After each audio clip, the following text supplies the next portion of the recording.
কিছু কিছু ব্যাপার আছে যেগুলোতে রোজা ভাঙে না, সংশয় তৈরি হয়, কনফিউশন তৈরি হয় যে আসলে কি রোজাটা ভাঙলো কিনা। সেগুলো কি? এক নম্বর হচ্ছে ভুল করে যদি কেউ খায়। দুই নম্বর হচ্ছে এটা বিবাহিতদের জন্য, বিবাহিতরা ফিজিক্যাল ইন্টারকোর্স যদি করে দেহ থেকে সিমেন আউট হলে রোজা ভেঙে যায়, কিন্তু স্বাভাবিক মেলামেশাতে রোজা ভাঙে না। তিন নম্বর ওয়েট ড্রিম, বাংলায় বলে স্বপ্ন দোষ।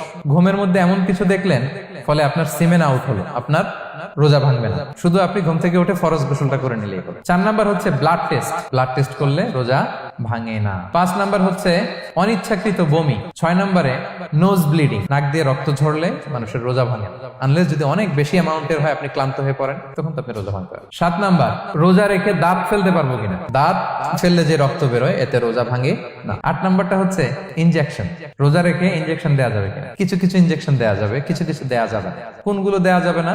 এনার্জেটিক ইনজেকশন দেওয়া যাবে না, যে ইনজেকশনে ফুড সাপ্লিমেন্টারি আছে, যেটার মধ্যে নিউট্রিশন ভ্যালু আছে, এই ইনজেকশন গুলো দেওয়া যাবে না। কিন্তু পেইন কিলার যে ইনজেকশন গুলো আছে এটা দিতে পারবেন। অ্যান্টিবায়োটিক ইনজেকশন দিতে পারবেন, অ্যানেস্থেটিক ইনজেকশন দিতে পারবেন, এই জাতীয় মেডিকেশন ইনজেকশন গুলো দিতে পারবেন। নয় নম্বরে কিছু কমন ব্যাপার আছে, এর মধ্যে এক নম্বর হচ্ছে টুথপেস্ট। রোজা রেখে টুথপেস্ট দিয়ে ব্রাশ করা যাবে কিনা? যাবে, কিন্তু না করাই ভালো। আই ড্রপ দেওয়া যাবে। এরপরে ডায়াবেটিক পেশেন্ট যারা আছে তারা ইনসুলিন দিতে পারবেন, এত রোজা ভাঙে।